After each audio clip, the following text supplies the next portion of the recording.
The Rio Parana. At 4,000 kilometers long, it's South America's second biggest river, outstripped only by the mighty Amazon.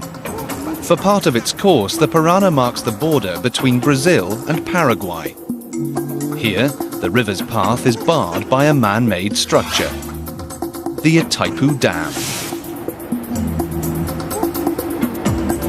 It's the world's most powerful hydroelectric dam. It pumps out 90,000 gigawatts every year, enough to power London for over 3 years. It took an army of 40,000 workers and some £13.5 billion to build this monstrous structure. Italy's Piero Sembinelli was one of the dam's key engineers. Possibly we didn't realize how difficult the project was going to be. It stands in one of the remotest corners of the world. So why build the most ambitious and powerful dam on the planet here?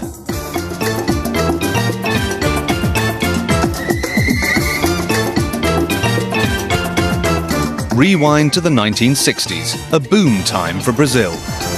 Its economy was growing by 10% a year, but the population was growing too. Already standing at over 70 million, forecasters predicted a rise to 170 million in just 3 decades, making Brazil one of the world's most densely populated countries. Brazil's growth created a spiraling demand for energy. The government had to find a way to satisfy the power-hungry masses of the future, or face economic crisis. But how? The country didn't have enough oil and gas to head off an energy crisis, and it couldn't afford to spend big money on fuel imports. But then, someone had a brainwave. Why not use a natural asset that's free and that Brazil has plenty of? Water. A staggering 10% of all the fresh water in the world is found in Brazil. Its 40,000 kilometers of rivers could reach right around the globe. If the vast potential of water could be harnessed by hydroelectric technology, energy demands could be met without costly fuel imports. Brazil was thinking big. The government wanted one massive dam to supply a huge chunk of the nation's energy demands. Finding the perfect site for such a big dam wasn't easy. The river had to hold a volume of water great enough to produce the energy needed. It must flow through narrow banks, and its bedrock had to be strong enough to take the massive weight of the dam walls. This was the obvious spot. The River Iguaçu feeds one of the biggest waterfalls in Brazil, but it only had 1/8 of the water needed for the monster dam. One by one, engineers checked out 50 other sites. None made the grade. Finally, the perfect location was found. The River Parana is the 7th largest in the world, holding 4 times as much water as America's Colorado River. At a spot called Itaipu, it flows through a deep underwater gorge. Geological surveys revealed that the bedrock was strong enough to bear the dam's enormous weight. Itaipu seemed perfect, but there was a huge obstacle.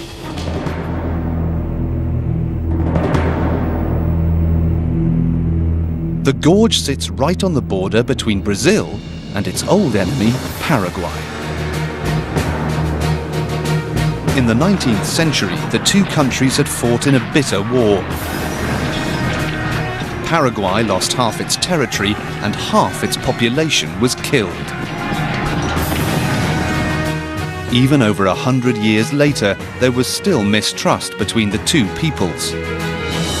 1966, complex negotiations began between the two countries. For 7 years, the dam project hung in the balance. But in the end, the lure of vast supplies of energy proved irresistible. On the 26th of April 1973, Brazil and Paraguay signed a treaty. The Itaipu Dam got the green light.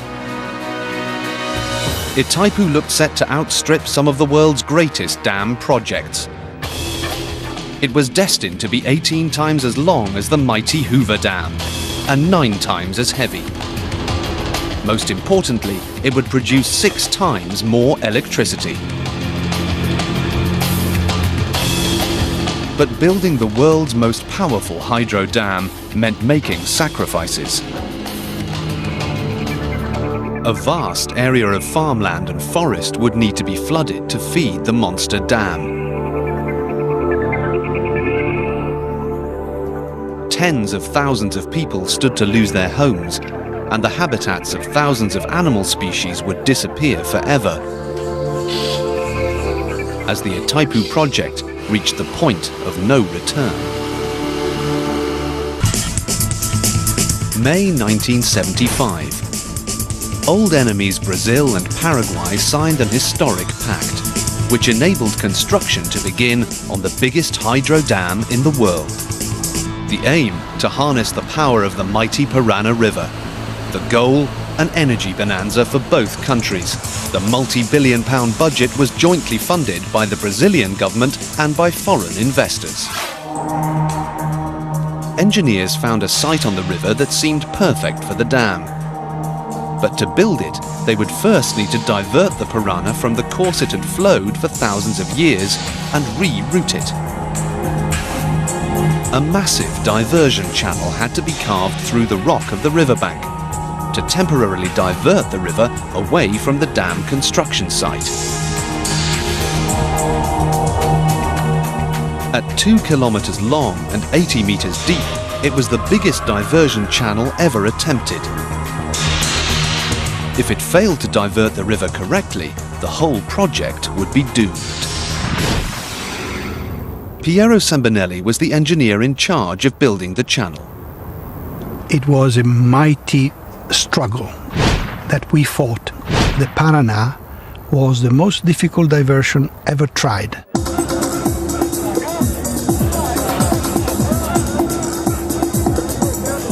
Second of May 1975. Building the Itaipu Dam began.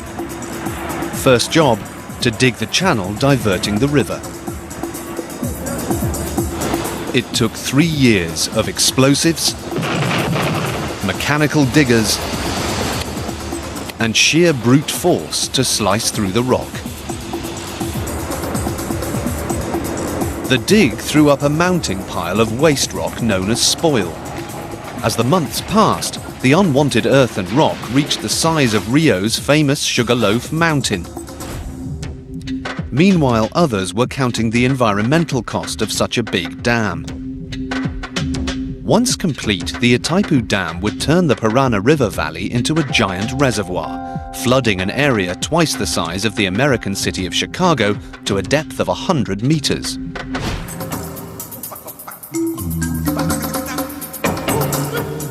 One reason this valley has been chosen was because of its sparse population.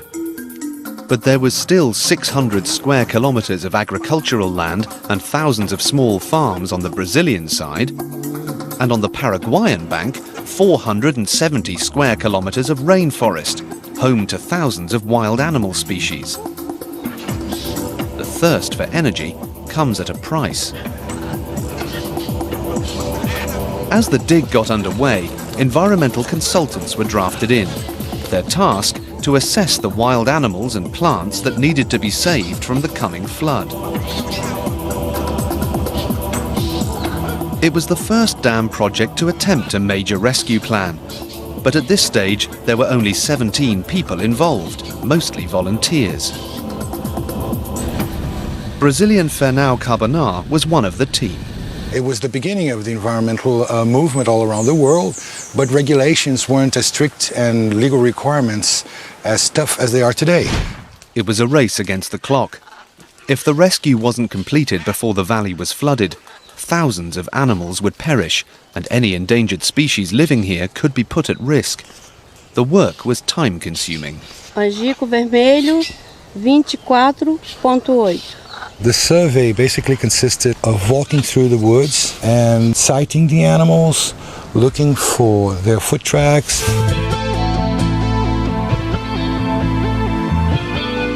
But people lived here too, some 40,000 of them, Whole villages and small farms, some of them home to families for generations, would be lost forever beneath the floodwater. Those affected had to be compensated, but the authorities needed to know how much to pay out. And that meant embarking on one of the world's biggest ever real estate valuations. First, the whole area was photographed from the air. But that didn't give enough information to calculate compensation. To get more detail, the valuers had to send an army of photographers on foot to scour every square metre of the Parana Valley. These men and women were on a mission. They had to get an accurate valuation of every home and its surrounding land. Everything was recorded and photographed. Alberto Fres valued hundreds of homes. The houses were measured, described and photographed one by one. And all belongings, even if it was just a stool, it was photographed. While the valuation process was seeming to take forever, the digging of the diversion channel was right on schedule. 3 years after digging began, engineers were now set to demolish the channel's concrete seals and send the Great Parana River pouring down the channel. 8 a.m. on October the 20th, 1978. Dynamite charges are set at each end of the channel. It's a tense moment. If the explosion damages the channel, it could set the project back years.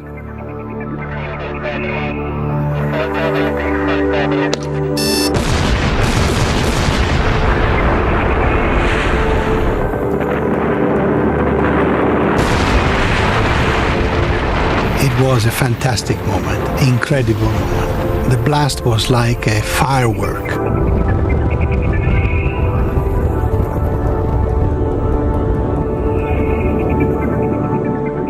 The mighty Parana is thundering down its new course. It's a momentous achievement. The Itaipu engineers have altered the path of one of South America's biggest rivers. But this was only phase 1 of the diversion. Some water still flowed down the old riverbed. So huge temporary dams called coffer dams were built to force all the water down the diversion channel, away from the dam construction site. They were made by dumping huge pieces of rock into the river until the flow was stopped. The coffer dams might only be temporary, but British engineer Bill Beath knows how secure they had to be.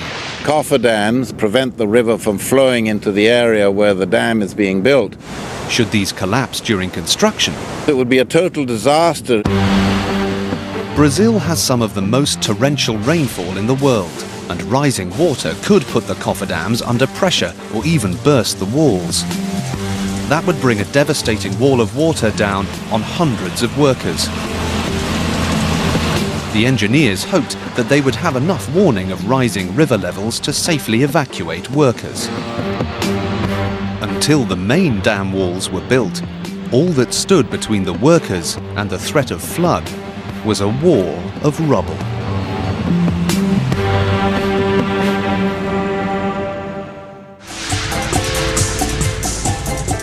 With the River Parana now fully diverted, the biggest job of all, building the huge walls of the Itaipu Dam, finally began. But there was a problem. A hydroelectric dam works by dropping water onto turbines, making them turn at great speed to create electricity. The taller the dam, the greater the drop, and the more power is produced. Itaipu's engineers knew that the water in the dam must fall a full 100 meters to produce the promised record-breaking amounts of power. Yet, the riverbed is only 50 meters deep. The solution? Build a series of secondary dams. These raised the height of the concrete central dam to make it tall enough to do the job. But it meant running the dam structure right across the valley for 7 kilometers. Autumn 1975. Work began on the secondary dams. Meanwhile, The valuation of the houses, farms and land in the river valley which the dam will flood has also been completed. Brazilian and Paraguayan authorities have learned that before they submerge the area under 100 meters of water, they must buy up 8,500 homes and farms. The cost? £250 million in today's money. That's on top of the multi-billion-pound price tag for the dam itself. Offers of compensation were rushed out. Most were accepted, but a handful of people did mount legal challenges.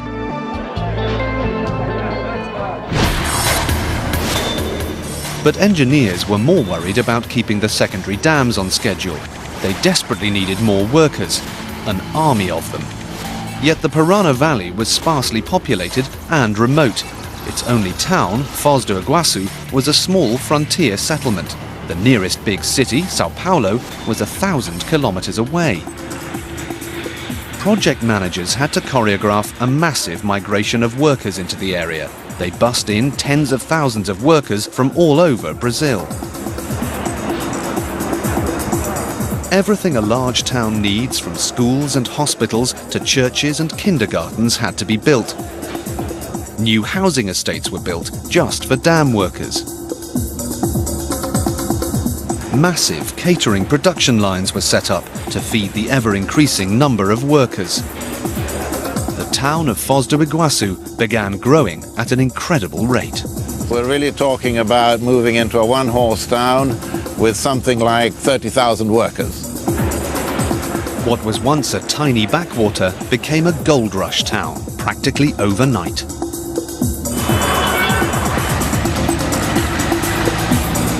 While the new gangs of workers tackled the secondary dams, the engineers were wrestling with the design for the vast main dam that must block the river at its deepest point. All dams must be capable of one thing. They must resist the unimaginably vast pressure of the water in the reservoir behind them. Where geography allows, dams can be simple walls anchored to the surrounding rock. But Itaipu has no such help from the terrain. It must stand alone. So Itaipu followed a design that relied solely on its own weight. Engineers call this a gravity dam. The idea was to make the structure so heavy the water simply couldn't move it. To work, the dam had to weigh 61 million tons. But a dam is only as good as its foundation. The bedrock must be incredibly strong. Any weaknesses could cause the dam to collapse, an unthinkable disaster. The engineers undertook a detailed survey. The results were good. The dam's foundations were sound. And the engineers also had a money-saving trick up their sleeve. A dam made out of solid concrete would weigh more than it needs to and add huge costs. So they planned instead to make the main dam walls hollow. As long as it has enough weight, it will resist the water pressure. That does not mean that it has to be absolutely solid. It can be hollow and still resist the water pressure. Building the dam hollow meant its base could be made even wider with the same amount of concrete, and the walls would slope more gently, pushing the water pressure down to the base where the dam is strongest. It also meant the power-generating equipment could be housed inside the dam itself.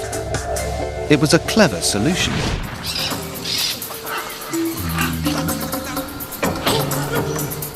Meanwhile, the environmental team completed their survey of wildlife in the area to be flooded. They found 129 species of birds, 32 species of mammal, and 9 species of reptile. Now they needed to work out how many animals they could trap and remove, and where they could be safely relocated.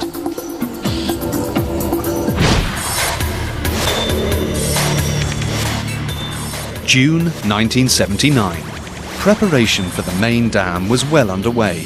The managers were determined to stay on schedule. Everything was going smoothly. But then the work came to an abrupt standstill. There was a problem with the bedrock. As we dug into the foundations, we discovered, in fact, that the conditions weren't exactly what we had expected. It was disastrous news. The survey gave the bedrock a clean bill of health, but now engineers had come across a weak layer of crumbling rock, like a rotten tooth 20 meters down. The engineers feared that it wouldn't support the weight of the dam. If they carried on building, the dam would collapse. Tunnels were dug down through the rock so that engineers could investigate the suspect layer. Only a thorough underground inspection would reveal the scale of the problem. They prayed it was just one bad pocket of rock. Engineer Corrado Piacentin probed the secrets of the bedrock. This is the good rock, and this is the jointed weak rock. As you can see, it's very soft and not good for a foundation. The crumbling rock stretched right through the dam's planned foundations. Building an 11 million ton dam on top of this would have been criminally irresponsible. Workers stood idle while engineers and geologists wrestled with the problem. Finally, they hatched a plan that might just work. They couldn't build on the crumbling rock layer, but could they replace it? Like demonic dentists, the engineers drilled out the decaying rock and gave it a massive filling, with extra strong concrete. It did the trick, but the extra work took months and added a further £10 million to the budget. Fixing the crumbling rock layer threatened to delay the whole dam building schedule. And the relentless heat of the Brazilian sun was about to give the engineers another headache. May 1982. The 40,000 workers building the Itaipu Dam in the heart of South America have grappled with a potentially catastrophic problem. Fractured bedrock beneath the foundations threatened the massively heavy structure with collapse. At stake, the supply of energy to Brazil's future generations. Engineers came up with a solution. It seemed to be working. Like a bad tooth, the rotten rock layer beneath the Itaipu Dam site was drilled and filled with extra strong concrete, so that it could take the weight of the dam. At the same time, work on the dam's giant central walls continued. The construction team set about casting 18 massive concrete blocks. Each block had to be made separately. Huge steel structures were erected to receive the concrete and hold it in place until set. But it wasn't just the scale of the job that posed a challenge for the engineers. If they poured this amount of concrete the usual way, it just wouldn't set properly. When concrete sets, the cement reacts with water, creating heat. In smaller concrete blocks, the core temperature cools and sets relatively quickly. But in large blocks, the core temperature stays high longer. And as the surface cools and sets at a faster rate than the core, hundreds of cracks can appear, fatally weakening the concrete.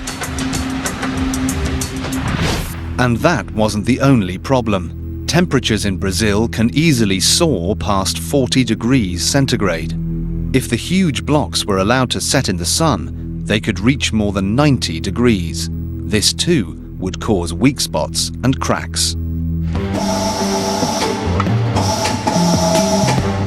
Engineers conducted test after test on concrete set in these conditions to see how it reacted to extreme pressure. Even good concrete has a breaking point. Concrete dried by the sun would be much weaker. A solution had to be found. After wrestling with the concrete problem, engineers finally came up with the answer: refrigeration on an unprecedented scale. 2 huge cooling plants were used to chill every gram of concrete. Engineer Adalberto Chanu recalls the scene. The stone was washed with icy water and blasted with cold air. Using a large number of ice chips, we were able to produce concrete with a mean temperature of just 4 degrees. And because we had an efficient transportation system, the concrete only reached 7 degrees by the time we were pouring it into the molds.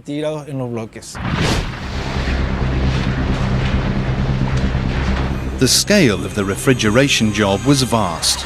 The two plants had the cooling capacity of over 50,000 domestic freezers.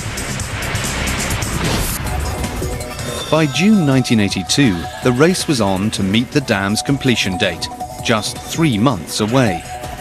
Overhead cableways were now feeding the dam's insatiable hunger for concrete in a continual round of supply and demand. This cement was being trucked in over thousands of kilometers.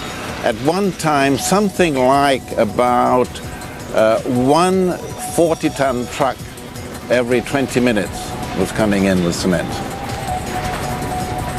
40,000 people were working at a rate equivalent to raising a 20-story building every 55 minutes. As the project neared 0 hour, the pace became increasingly fierce. Adalberto Chanu ran the work schedule. During construction, we had really tight deadlines. We worked in 2 shifts of 12 hours for almost 360 days a year. The work went on around the clock. Right through the night, men and machines moved about the huge construction site in a finely tuned ballet.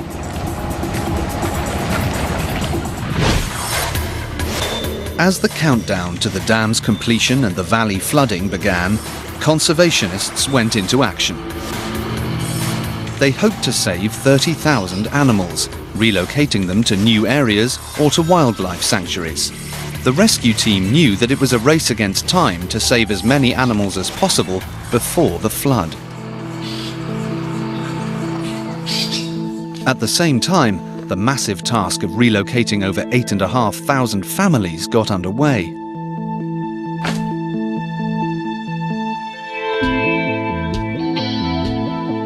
Compensation claims were settled in lengthy negotiations and court cases.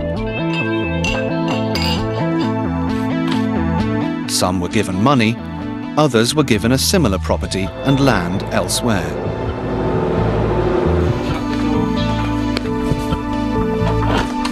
Some of these families had lived and farmed in the Parana Valley for generations.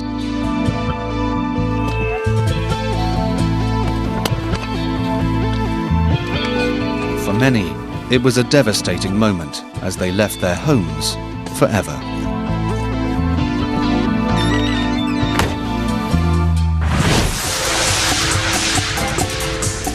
The countdown continued. The 7-kilometer string of dams was now complete.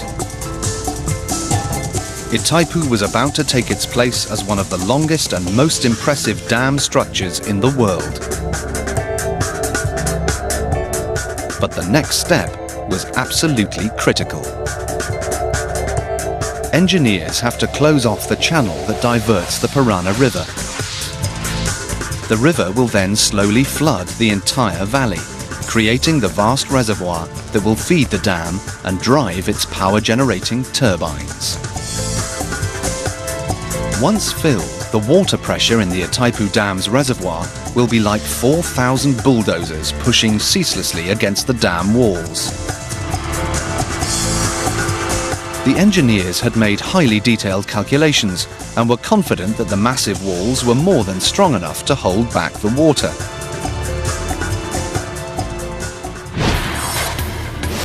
But the filling of any dam reservoir is a critical moment. The concrete dam walls are all that stand between the vast reservoir and the people of Foz do Iguaçu. What if the dam were to fail? The failure of any major dam is always a major disaster, because the amounts of water that would be freed would create a wave that would flow down the river and create tremendous damage.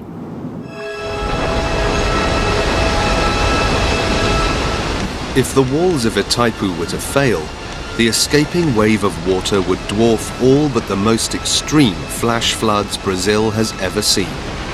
A city-sized body of water would charge down the Parana Valley.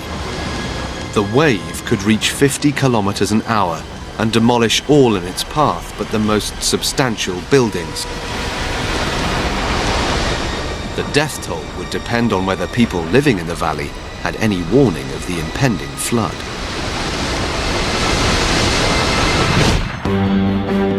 June the 3rd, 1976. The Itaipu Dam in Idaho, USA, was being filled for the first time. Engineers spotted a crack in the walls and tried to repair it. They failed. 2 days later, the western third of the dam simply disintegrated. Nobody had warned local residents. The Itaipu Dam burst caused hundreds of millions of dollars in damage to property. Miraculously, only 14 people died. But the incident was a timely reminder of the dangers of dam construction. October 1982. 7 years since building began, the big day had arrived. The massive sluice gates in the diversion channel were closed.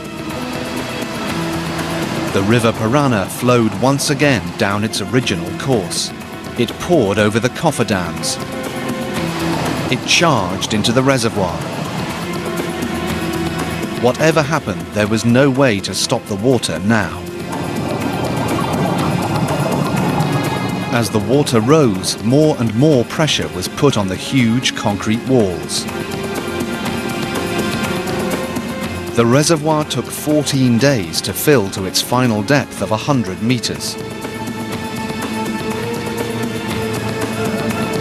Everyone had been evacuated from the flood area, but some stayed to watch their homes disappear under the rising water.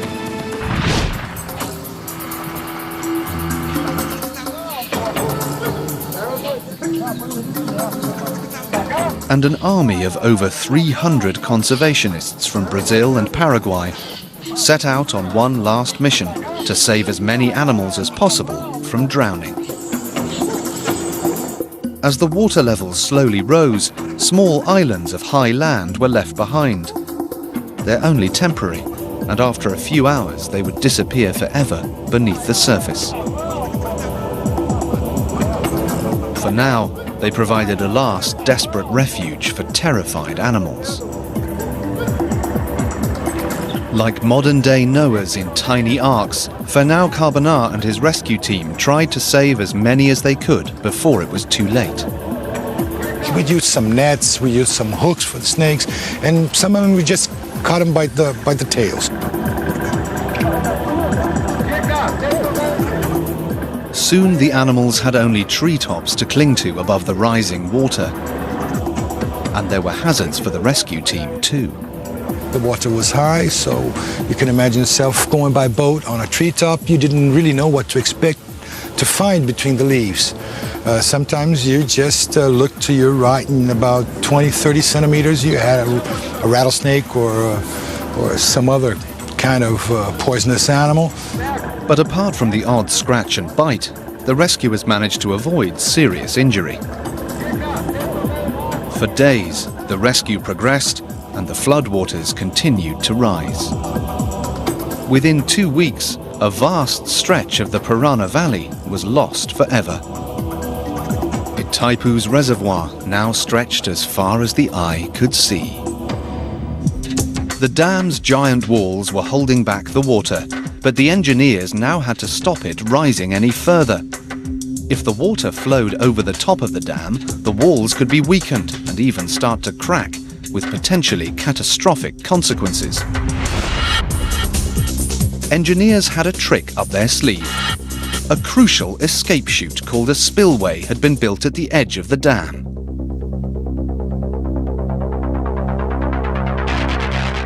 It's like a giant version of the overflow of your bathtub. When the water gets too high, it drains away, without causing a flood. The big difference is, this overflow must cope with 64 million litres of water per second. if it's been wrongly designed, the force of the water could damage it, setting the project back years. But there can be no rehearsals. The first time the spillway is used will be for real. October 1982. Excited crowds and world media gather to watch the big event. Engineers prepare to lift the sluice gates and open the spillway for the first time. The water begins as a trickle. It soon becomes a raging torrent. It's working. The spillway is taking the strain. It's controlling a cascade of water 22 times bigger than Niagara Falls. Brazil is now home to the biggest man-made waterfall on the planet. Engineer Adalberto Chanu witnessed the moment. It was a really unforgettable spectacle, and it will remain engraved on my memory forever. The engineers were relieved and elated for the moment, but their spillway worries weren't over yet.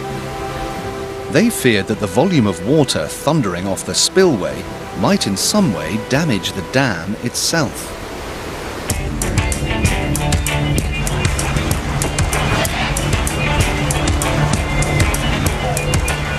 At the Furnas lab in Rio de Janeiro, Roberto de Souza builds detailed high-tech models of dams to analyze the consequences of even the smallest miscalculation in spillway design. With this scale model of a dam spillway, we're carrying out an extremely detailed study of the effects of the water as it falls, of the energy that it can produce, energy that may damage the structure itself. When water crashes off the end of the spillway, it lands below the dam with great force, churning up the river. This energy must be dissipated using an upward curve like a ski jump that forces the water up into the air, reducing its force. The energy dissipation is so important that you could say a good design of spillway can avoid damage to both the actual structure and the land downstream. Engineers relied on scale models to get the angle of the ski jump just right. If it's wrong, the water will turn back on itself and could seriously erode the riverbank. And if the process continued over years, it could eat away at the foundations of the dam. Itaipu's engineers have calculated that there will be some erosion, but not enough to do any serious damage. All they can do for now is keep checking the riverbank and hope. If they've got it wrong, the structure of the dam itself could be... The vast reservoir feeding the Itaipu Dam has been filled, flooding thousands of square kilometers of agricultural land and rainforest. 30,000 assorted birds, mammals and reptiles were saved from drowning by conservationists, but they all needed new homes. Some were relocated, but 300 rescued animals were found a new home in a wildlife sanctuary. 700 square kilometers of forest also disappeared in the valley flooding. To replace the lost trees, millions of new saplings were planted around the reservoir's edge. A conservation program like this looks basic by modern standards, but in the 80s it represented a trailblazing bid to minimize the damage caused by large-scale dams. Over the next 9 years, Itaipu's final frenetic stage unfolded. With the dam walls finished, work began on the power-generating plant.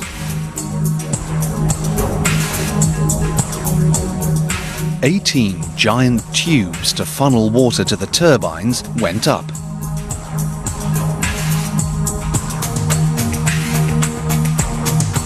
The turbines themselves weigh 800 tons. They're so huge that special vehicles had to be built to transport them.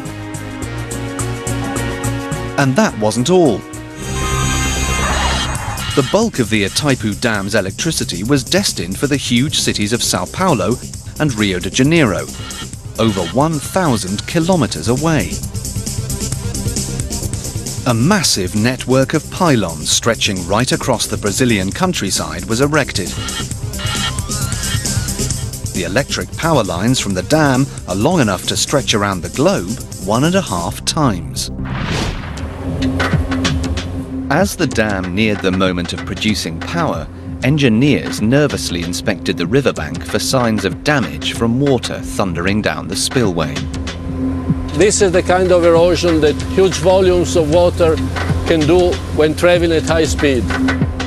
How serious was the erosion caused by the spillway? It didn't look good. The engineers took precise measurements. They made further calculations. Was the erosion creeping ever closer to the dam's foundations? To their great relief, the engineers found their original predictions were right. The erosion was not getting any worse. This shows how important it is to get the design of the spillway exactly right. The foundations of the dam were safe.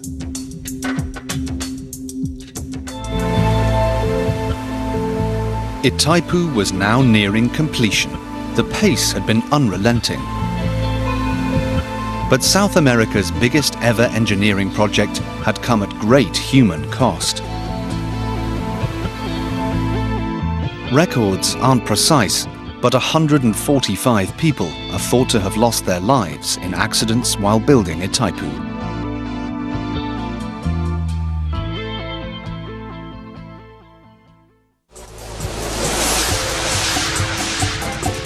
May 1984, and Itaipu was about to fulfill its purpose and produce its first electricity.